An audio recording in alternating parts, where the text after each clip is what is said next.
Today we have with us uh, Mr. Siddharth Varadarajan, who actually joins us on his trip here to the United States for this talk. I have to say that we have already, quote unquote, exploited Siddharth in asking him to share with us his thoughts in an interview, in a video podcast interview prior to this talk. And we are very thankful that you were able to do so. At this point, I'd like to read a small version of Siddharth's bio, and we will have, we'll introduce him, and we will have a portion of time for Q&A. Please stay with us for that discussion, as these end up being an important, if not crucial, part of these events. Siddharth Varadarajan is founding editor of The Wire. Started in 2015, The Wire is India's largest independent digital news and analysis platform with a reputation for investigative reporting and incisive coverage of events in India. In 2021, The Wire received the Free Media Pioneer Award from the International Press Institute in Vienna. Varadarajan was earlier editor of The Hindu, a newspaper that has the second highest circulation among India's English dailies. As a reporter, he has covered nuclear issues, NATO's intervention in Yugoslavia, as well as the conflict in Kashmir and the destruction of Afghanistan's pre-Islamic heritage by the Taliban. He joined the Times of India as an editorial writer in 1994, following many years of teaching economics at New York University. In 2017, he was a recipient of the Shorenstein or Steen, I'm not sure, Journalism Award for his work to defend free media in India. He has also been awarded the Bernardo O'Higgins Order by the President of Chile for journalism and promoting Indo-Latin American relations. He is author of the book Gujarat, The Making of a Tragedy, which came out by Penguin in 2002, and co-author of Non-Alignment 2.0, a foreign and strategic policy for India in the 21st century, which came out also at Penguin in 2013. Varadarajan has taught at the Graduate School of Journalism, University of California, Berkeley. There's a lot more that can be shared, but I would like to point everyone to the potential podcast that will come out, which will be linked via this video, where we also discuss matters that might or might not appear in this talk. Without further ado, let me introduce Siddharth Varadarajan, and welcome to George Mason and to our community. Thank you.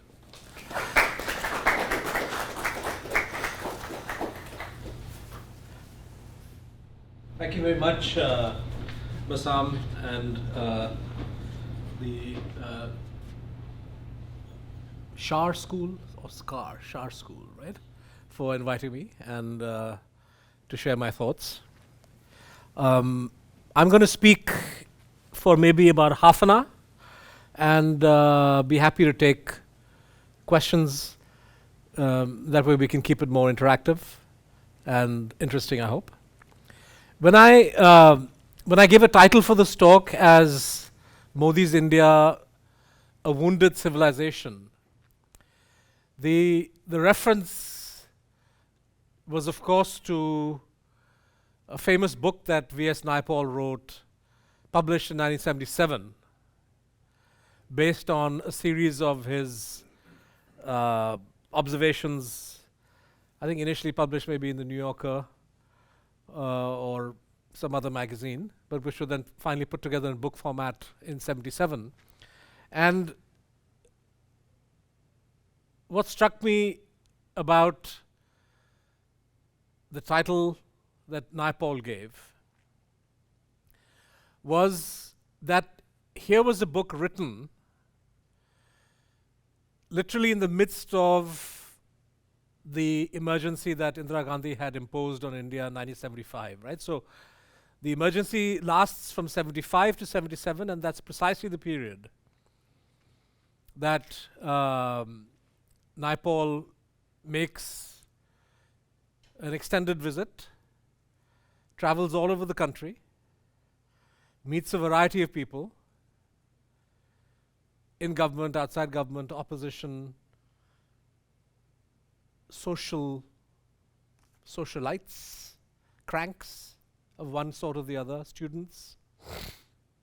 And he then produces this book in which, frankly, the emergency is the least of the, appears to be the least of the burdens that India was carrying at the time in Naipaul's eyes. So the wounded civilization that Naipaul saw was the problem that was much longer in the making. He saw a historical continuity with the unmaking of India, as it were, going back millennia. What he says and what he argued need not detain us too much, because this talk isn't about Naipaul or Naipaul's view of India. But the reason, the idea of reprising Naipaul's title in a way appealed to me was because today what we are going through under Mr. Modi is in many ways the closest equivalent we have in the modern era to the politics and the sort of authoritarian impulses of the emergency. And I dare say that the wounds that Mr. Modi has inflicted on Indian civilization are very, very real and very, very real, very apparent. They cannot be brushed aside or minimized in the way that Naipaul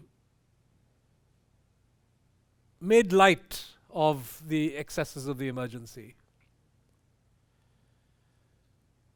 So the wounds that I'm going to talk about are not wounds necessarily of 1,000 or 2,000 year long origin, though they play their part. In Naipaul's conception, and he wasn't wrong, the caste system in India and the kind of mindset that it creates weighs India down, which it very much does. But there's much more to the contemporary tragedy that is unfolding than simply that burden of 2,000, 3,000 year history. And so it's to the wounds that we have inflicted on India as a country, India as a civilization since 2014 that I'm going to be focusing on. And here I've said and written quite a lot about the nature of those wounds, and I thought rather than reinventing the wheel, I gave a lecture at Brown University in April on the state of Indian democracy, where I kind of traced in a systematic manner the undermining of different aspects of democracy in India, the institutional functioning, the role of the media, the role of the judiciary, the role of parliament. And I don't think it's necessary to retread that ground in too much of detail. Of course, I will provide something by way of background, just to signpost the way so that we know the terrain that we're talking about. But what I thought I would focus this lecture on was in asking, as the notice in the lecture also says, what happens next? We know what Modi is doing, but where does India go from here? This is the question that is on the minds of everybody in India. It's on the minds of well-wishers of India abroad. And I think that it's worthwhile asking that question. It's worthwhile looking at different scenarios. I mentioned in the description of the talk how Mr. Modi's time as Prime Minister has coincided with India's descent or India's sliding performance in virtually every global index of consequence. And you've all read reports in the past of on the democracy index, for example, or media, how India's ranking has consistently slipped. The most recent example which stands before us is the UNDP's Human Development Index, where India has slipped 1 or 2 positions, in part because of the slowdown in the economy and growing inequality brought on by the pandemic, but also a product of very definite kind of economic policies being pursued by the Prime Minister, which are aimed at giving wider and wider room for maneuver to some of India's biggest companies, crony capitalists, and this has exacerbated the inequality situation and not really contributed to any great increase in the rate of growth. India's press rankings have fallen, of growing concern globally, and this has been written about often, so I'm not going to go into too much of detail here, but the fact is that it's increasingly common for journalists and media houses to face the wrath of the state in terms of police investigations, in terms of arrests, in terms of frivolous criminal charges of one kind or the other, in exchange, in response to stories that they put out which the establishment doesn't like. This is particularly pronounced in a place like Jammu and Kashmir, but also in Uttar Pradesh, and India being a federal country where law and order is primarily a state subject. Those states which are ruled by the opposition have shown themselves to be not much better when it comes to the use of the police against journalists who are seen as unfriendly. The decision by the income tax authorities in India to raid the premises of the Independent Public Spirited Media Foundation in Bangalore, which is perhaps the only philanthropic entity in India that supports the freedom of the press and that actually provides grant money to media startups and small media independent platforms. And The Wire, the website which I edit, was fortunate to get a grant from them for about 4 years. But the income tax department came knocking on the door of this foundation, the IPSMF, based on some kind of not very credible explanation about looking into foreign contributions and payments to unregistered political parties, which nobody really bought. Everybody saw this tax raid as a shot across the bow of IPSMF, a warning to them that you cannot carry on funding independent media and expect that there will be no consequence. And more than the foundation, which is at the end of the day just a non-profit entity, the message, the warning message goes, or was intended to go, to those Indian companies, those Indian philanthropists and well-heeled individuals who are still willing to donate money for independent media. So the use of income tax, the use of police power, the use of criminal cases, all of this is something which normally you would not associate with you would not expect to find these kinds of examples in a robust democracy. These are methods that are more, one associates them more with a Putin or Erdogan or a Viktor Orban, or countries which have no pretense to even a proper electoral system. But increasingly, we see the government resorting to the use of police and criminal investigation and money laundering and tax evasion kind of methods as a means of going after the media. Freedom of speech, which has been a celebrated feature of Indian civilization, we like to believe, for millennia, barring those times when there was always a price to pay for opening your mouth. But certainly in the last 70 years of constitutional rule, for the first time, free speech has legal constitutional protection, and to that extent is an integral part of anything that we would consider Indian civilization today. And today, the ordinary citizen exercises her right to free speech, particularly if they are online, at great peril, because there is always a chance that something you write or tweet or say, something that you post, can become the basis for a criminal complaint,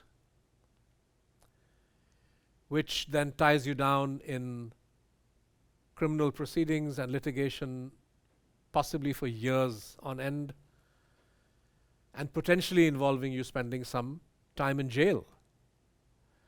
Now, it's not as if every single social media post that is critical of the government ends up in this with this treatment, but that's not the point. The point is that all it takes are a few high publicized cases of, say, a film actress in Maharashtra who says something a little bit uncharitable about a politician, like Sharad Pawar, and then the police file cases, the person gets arrested, she doesn't get bail for a month.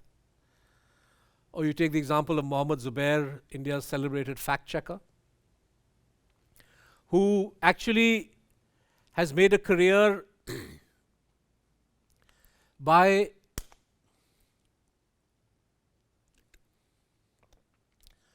pointing to how fake news is being produced and circulated on a virtually industrial scale, particularly by India's ruling party and people allied to it, the BJP.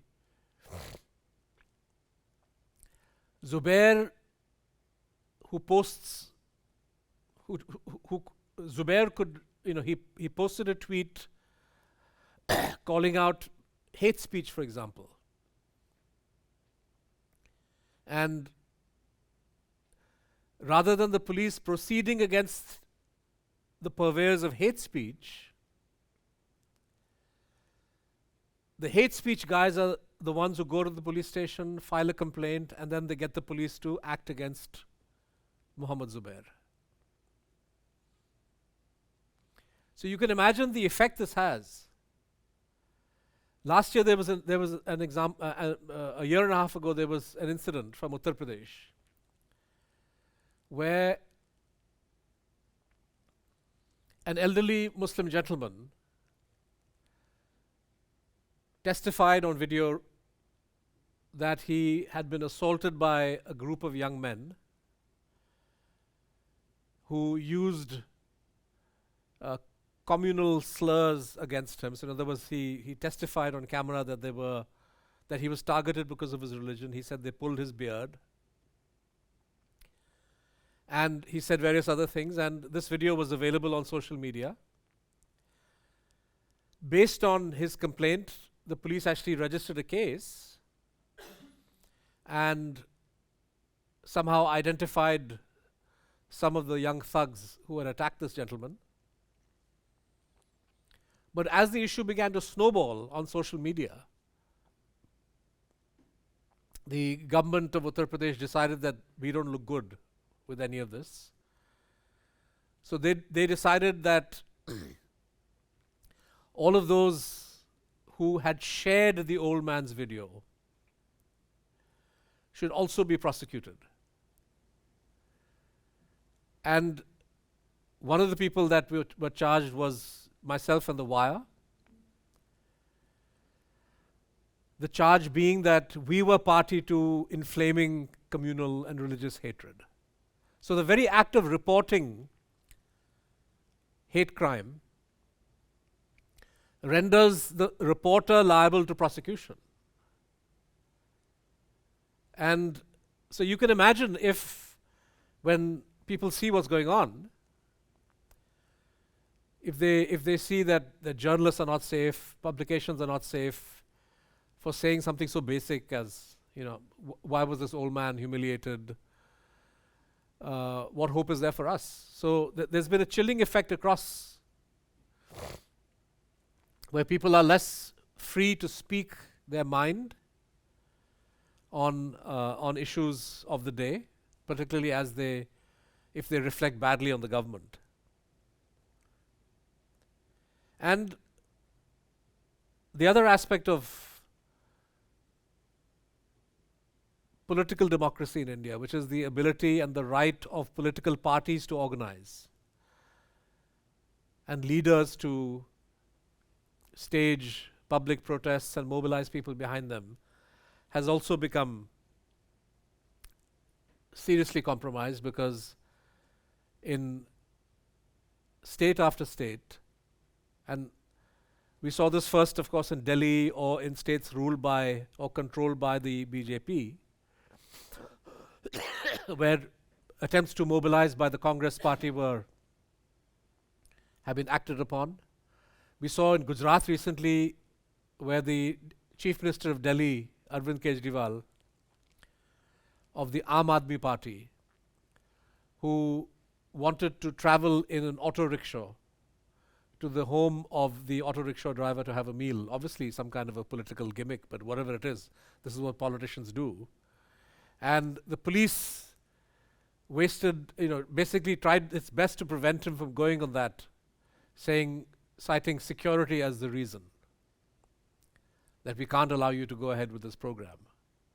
So attempts are made, and then of course in Bengal, the Bharatiya Janata Party is treated the same way by the ruling Trinamool Congress, because clearly two can play the same game.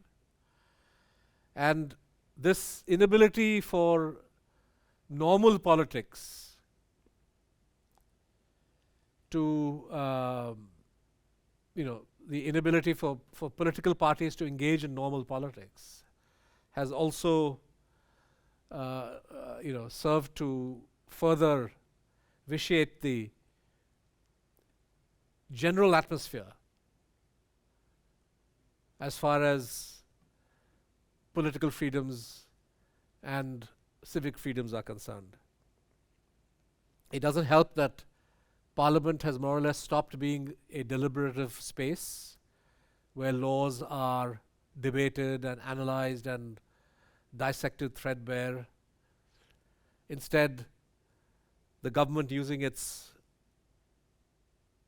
massive majority, has succeeded in pushing quickly through with those laws that it once passed, regardless of their infirmity or weaknesses. It used to be in the past that major laws would invariably go to a standing committee or a select committee, where they would be reviewed carefully, clause by clause, by a panel of MPs drawn from all parties. But this is a tradition that is now, frequently ignored. The courts, which are a central part of the Indian state's performance, the design of the Indian state, the idea that you would have judicial review, the idea that there would be some kind of a judicial/constitutional check on executive excess. This functioning of the courts depends largely on the inclinations of individual judges.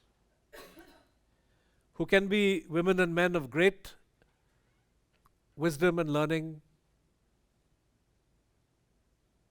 and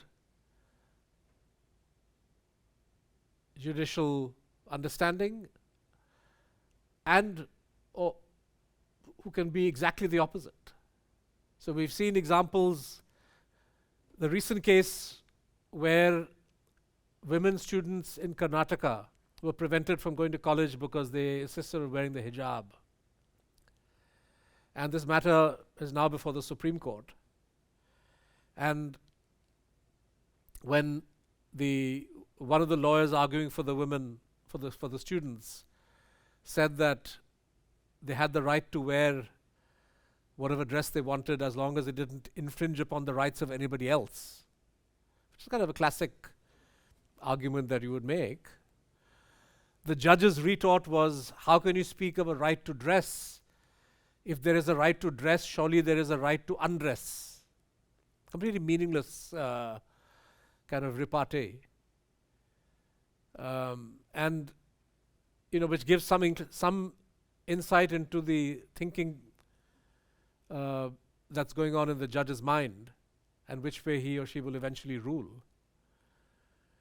But then you have judges like the current Chief Justice of India, U. Lalit, who after a long time, India has a Chief Justice, though his tenure will be hardly 2 months, who has decided to prioritize cases that his predecessors had just put onto the back burner because they were convenient to the government. And one of the cases concerns the Citizenship Amendment Act, which will now finally be heard. We don't know yet the fate of the cases on electoral bonds, which allows the government to collect anonymous donations without the public knowing who the donors are, which is completely anathema to all principles of transparency in an electoral democracy.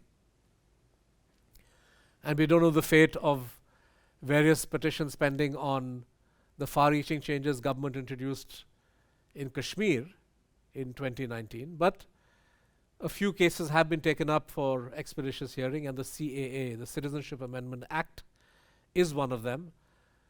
An individual case which Chief Justice Lalit took up was that of the journalist Siddique Kappan, who had been and still is actually in jail for 2 years, accused of being a terrorist on the basis of wanting to travel to a village where a young woman had been gang raped and killed, and wanting to go there and write a story on that, and he was prevented from getting there and instead arrested and charged accused of being a terrorist. Siddique Kappan spent 2 years in jail without bail.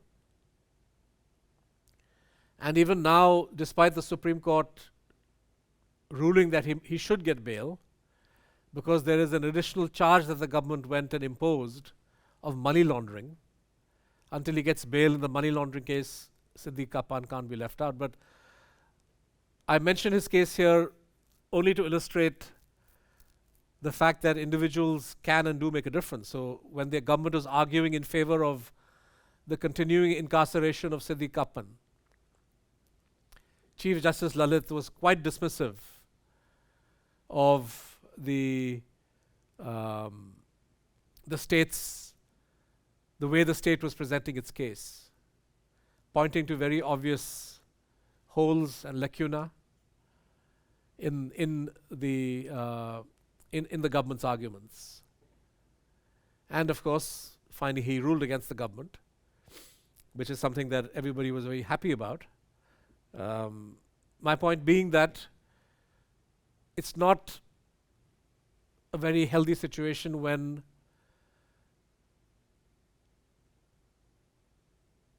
judicial decisions depend entirely on the makeup of one judge or two judges. Of course, every judge has their own biases, their own views, their own perspectives. And that's why we remember the individual judges, Learned Hand or various other people, Thurgood Marshall. People remember names. But those names are important also because they are embedded in a certain institutional integrity, a certain dependability and predictability, which of course does evolve, does change from era to era. But today in India, it's very rare for any case challenging or accusing the executive of abuse of power. It's very rare for that kind of a case to go against the state at the lower level. Virtually unheard of. So it's almost as if the lower judiciary in India is pre-programmed to find in favor of the state, whether it's a matter of bail, whether it's a matter of evidence, whether it's a matter of any kind of claim that's being made, no matter how preposterous. The first hurdle is where the ordinary citizen fails. He fails to clear that hurdle because the lower judiciary, as I said, is attuned to always finding in favor of the state. And what the High Court and the Supreme Court then decide as you go and appeal really depends on the luck of the draw. Which judge gets assigned the case, and we've seen how in the Supreme Court, for example, the predecessors of Chief Justice Lalit used that power of assigning specific cases to specific judges to great and devastating effect. In any system of integrity, there should be a predictability about the kind of cases. So if you have a court comprising 30 judges, there should be some pre-worked out division of labor between them. It shouldn't be up to the Chief Justice to decide in X case that, okay, I'm going to send this particular case to that particular judge purely as my individual whim. And it's not difficult to guess the reasons why this kind of cherry picking of judges has taken place in the past. Now,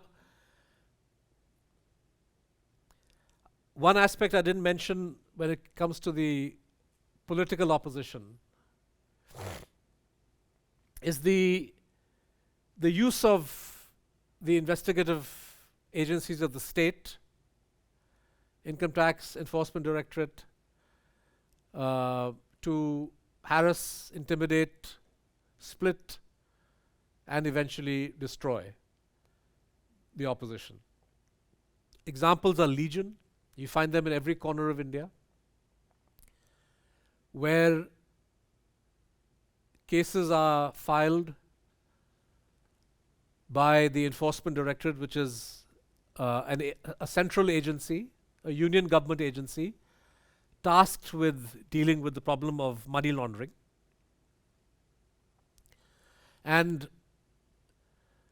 what we have seen is that opposition politicians who are particularly strident or who play a particularly important role in building up their party's reserves and resources against the BJP would get singled out. They and their relatives would get singled out for special investigations. Cases get filed, summonses get served, documents get seized. And all of this harassment goes on and gets actually accentuated at election time, surprisingly, without the courts intervening to say this is an attack on democracy. And very often the purpose of this harassment, apart from weakening,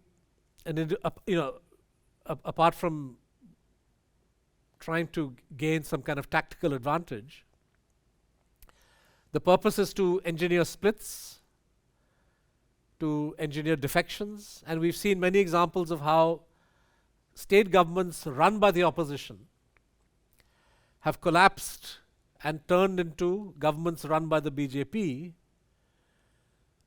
in large measure through the use of financial inducement or the coercive powers of investigative authorities. So these are all the wounds that Modi's India carries with it. Freedom of speech wounded, freedom of the press, the ability for a political party to organize, the expectation of swift, even-handed justice, the expectation that Parliament will debate and discuss laws before passing them. And the obvious question this brings to mind is, where do we go from here? How bad are things going to get before they get any better? And I thought I would spend the last 10-15 minutes of my talk essentially on presenting before you 3 scenarios for where things might go. Before I come to those scenarios, I think it's important for people to remember and bear in mind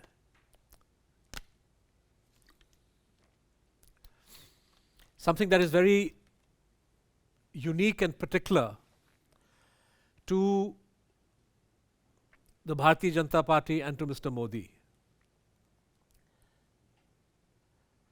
And I mentioned this in the podcast chat I had with Bassam before coming here. So I hope he forgives me for being repetitive. But it's often tempting for people to compare, and I'm frequently asked this question, of comparing Narendra Modi and populists like Donald Trump or Putin or Erdogan, and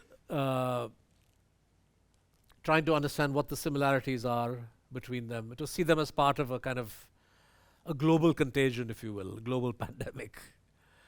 And there is a superficial attractiveness to this idea of this brotherhood of over-ambitious, under-democratic men, and which perhaps can and should be analyzed as a psychoanalytical project. But what we should not forget, and this is what is specific to Modi, is that Modi, unlike all these other leaders, is not an individual who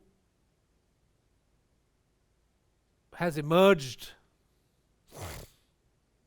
by chance in some kind of unconnected, rootless manner, with no great organization to back him and only the charisma of his personality. Narendra Modi represents a 100-year-old political organization which is fascist in outlook and orientation, called the Rashtriya Swayamsevak Sangh, or RSS. And it is this RSS which drives everything that Mr. Modi and the BJP have been doing.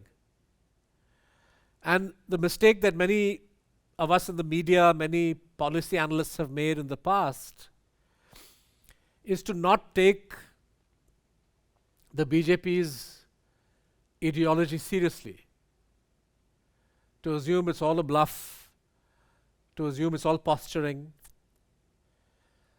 In 1998, before the elections, the Bharatiya Janata Party said that if they came to power, they would test nuclear weapons. And literally within weeks of coming to power, that's precisely what Atal Bihari Vajpayee, his government did. They shocked the world, but when the world pointed fingers at them. They said, look, it's there in our manifesto.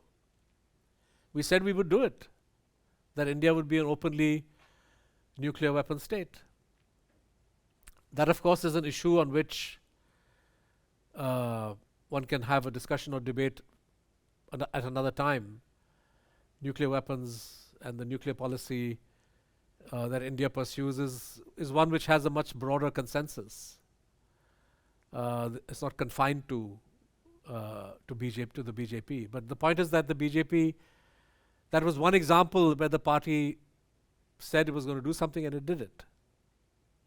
But coming to the more recent time,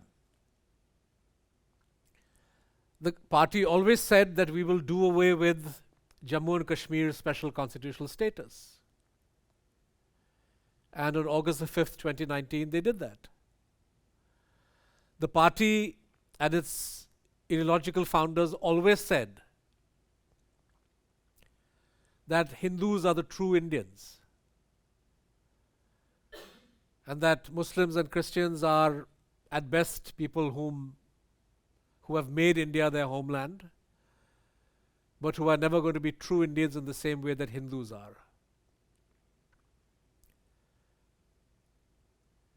The BJP has always said that they believe in the concept of India as a Hindu country.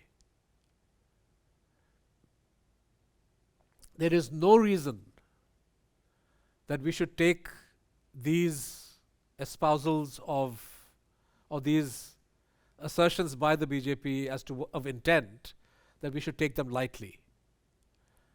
This is precisely what they plan to do. This is precisely what they believe in. And if you look at the policies they've been pursuing since 2019, particularly, but in a way from 2014, but in an accelerated fashion from 2019, it's clear that this agenda, which was kind of not presented openly to the public. In 2014, Mr. Modi fought the election, not on the platform of turning India into a Hindu state, not on the platform of showing Muslims their place, not on the platform of doing to Kashmir what he eventually did. He went to the public and won that election of 2014 by promising what he called the Gujarat model of economic development, where there would be growth, where there would be jobs, where the aspirations of a rising India would be fulfilled. Now, by any measure of objective indices, India in 2019 was not a very good example of any of those promises having been fulfilled. But prior to Modi, Manmohan Singh had 2 terms, so it's not surprising that Modi won a second term in 2019. But again, in the 2019 election, going by the official pronouncements of the party, the focus was still on growth, the promise of growth. Of course, in election speeches, in smaller gatherings, in areas where the BJP felt its vote share was perhaps not so impregnable, or its support was not so guaranteed, party leaders did resort to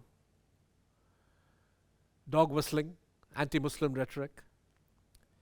Modi himself, in a famous speech where he was mocking Rahul Gandhi, referred to the constituency of Wayanad in Kerala, where Rahul Gandhi was standing, as a constituency where, and he mocked Rahul Gandhi for taking a microscope and discovering one place in India where the minority is the majority. So in other words, he was berating, this is the Prime Minister of India, berating the leader of the opposition for standing in an election from a constituency where Muslims are the majority. How can that how can that be considered an acceptable comment? And that too coming from the Prime Minister, who is not meant to distinguish between citizens on the basis of religion. But that was Modi's way of signaling that beware of Rahul Gandhi. He really only represents Muslims. So there was some of that packaging that was going on. But in the main, the 2019 election was still fought on the basis of appealing to that aspirational voter. However, after winning the election, the BJP, perhaps being privy to other information that we didn't have, or we don't have, decided that the time has now come for us to accelerate our social agenda, our cultural, our political agenda. So you see the Citizenship Amendment Act being passed, which for the first time in Indian law introduces religion as a factor in the determination of citizenship and specifically singles out Muslims as a religion not entitled to Indian citizenship if they have come into the country illegally. So a Hindu from Pakistan or Afghanistan who enters India illegally or without valid papers would be considered eligible for Indian citizenship, but a Muslim who does that is not. And this was for the first time a clear legal, constitutional, a legal expression of the RSS's vision of India as a country, as a homeland for Hindus.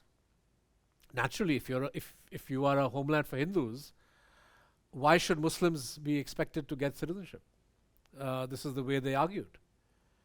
And so the CAA was pushed through within months of Mr. Modi winning the second election. And of course, the whole Ram temple politics was escalated. So that this disputed land in Ayodhya, where a mosque once stood until it was demolished in 92, the government insisted that the court fast track this case. The court agreed to do it and found in favor of the Hindu plaintiffs. And now that that project is in full swing, we see that it has opened the doors to literally dozens of potentially revanchist claims being made in different parts of India for Muslim places of worship to be converted to Hindu places of worship. So this too is very much part of the RSS's historical agenda, as is the idea that the Muslim presence or Muslim names from public life be erased to the greatest extent possible. So all of these aspects of the RSS's cultural agenda are being pursued at a breakneck speed. So I said 3 scenarios, and let me just quickly sketch them out for you, and then we can leave things for discussion. Scenario 1, or what I call scenario 1A, is the business as usual scenario, which seems like, as of now, a highly likely scenario, where the BJP continues doing what it's doing, perhaps even picks up a little bit of momentum, gains a bit of strength. The opposition remains as weak as it has been. Countervailing institutions, particularly the judiciary,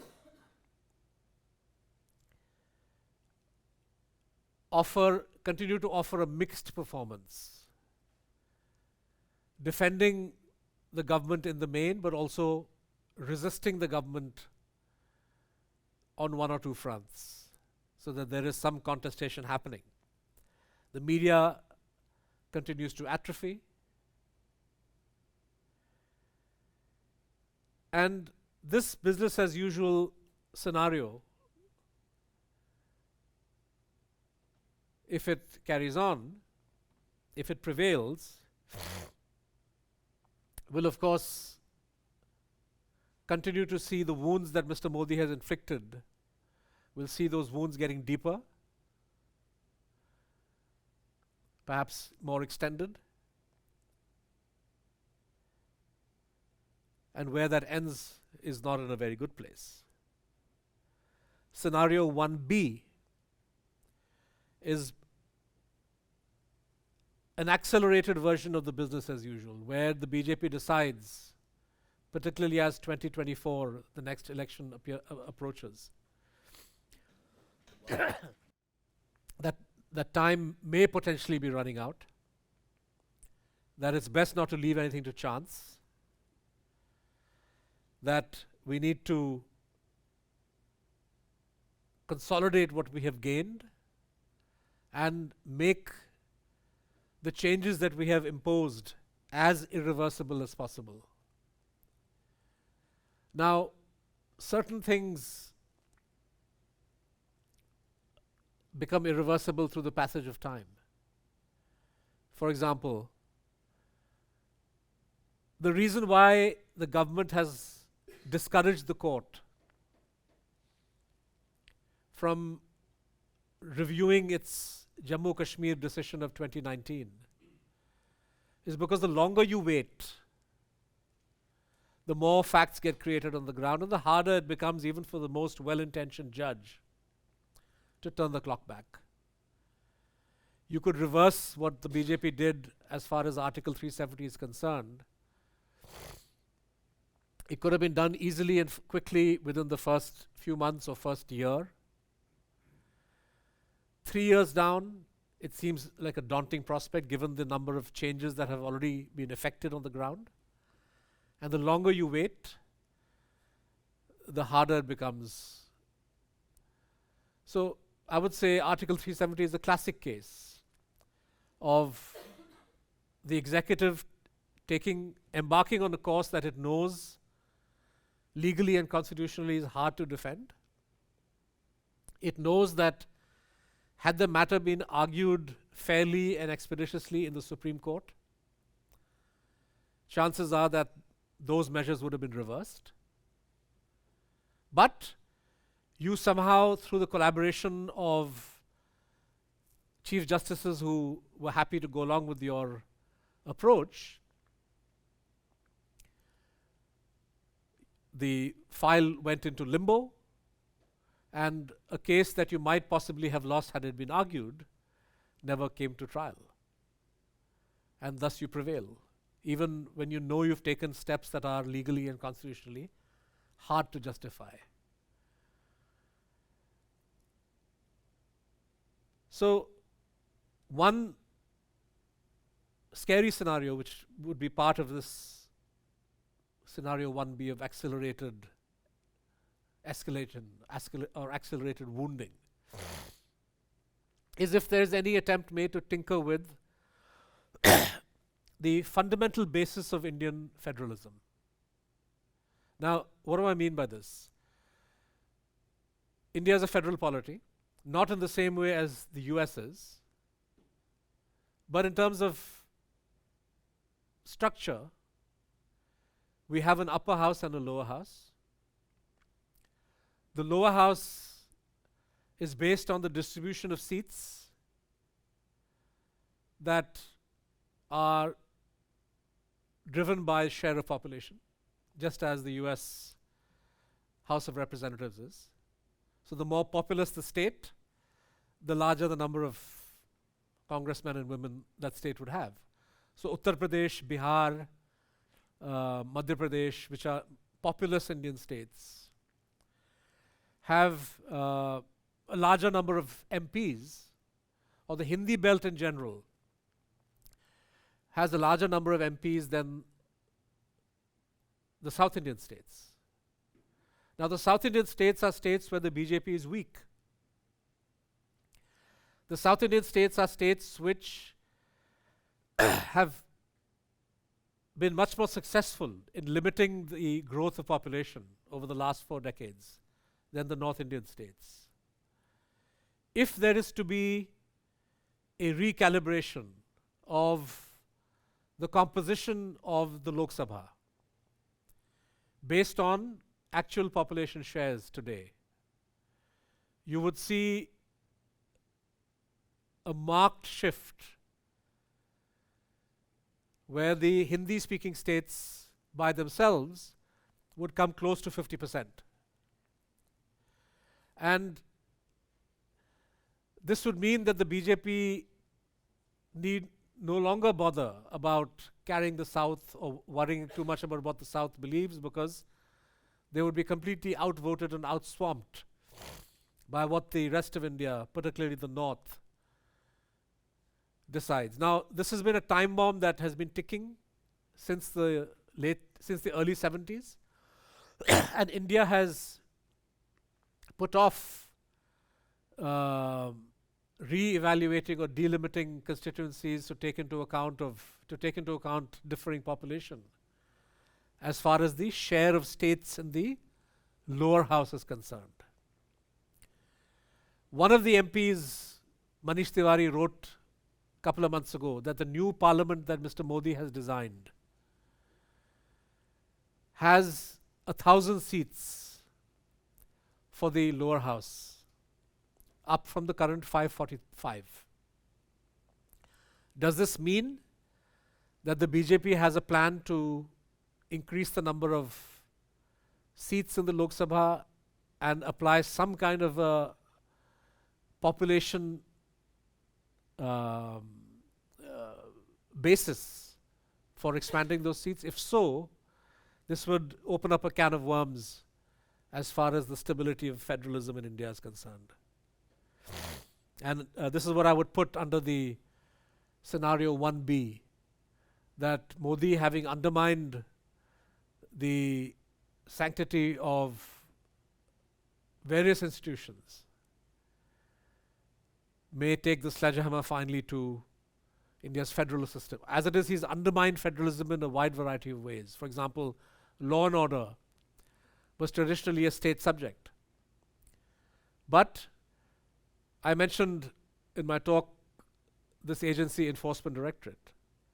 The ED is an enforcement agency, a coercive agency controlled by the central government in Delhi, which is able to arrest people in any part of India, including opposition leaders, including opposition politicians.